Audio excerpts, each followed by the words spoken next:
I can talk English, I can walk English, I can laugh English, you bloody fellow. I keep on repeating, think in English, think in English, think in English. So how can we actually start to think in English? This video is regarding that. Welcome to Communication Series Part 4. First, உங்களை சுத்தி என்ன இருக்குதுன்னு பாருங்க. அத name பண்ண try பண்ணுங்க. உங்களுக்குள்ளேயே நீங்க பேசிக்கோங்க. இங்க எப்படி நம்ம ஃப்ரேம் பண்ணலாம் அப்படின்னு சொல்லிட்டு.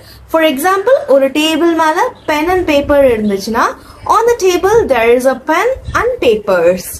உங்களால grammatical wise முடியலனாலும் you can start with a small step. Example, try to plan your day in English. Like go to gym, take shower, eat dinner. இந்த மாதிரி சின்ன சின்னதா frame பண்ணிட்டு அதுக்கு அப்புறமேட்டு ஒரு long sentence frame பண்ணலாம். Condition become contradictions and prediction become premonitions. That's why fiction results in collusion, diffusion, destruction, demolition, demonstration, declaration, degeneration, depreciation, deliberation and decoction. Hope this video helped you. For more updates, follow EnglishToday.live.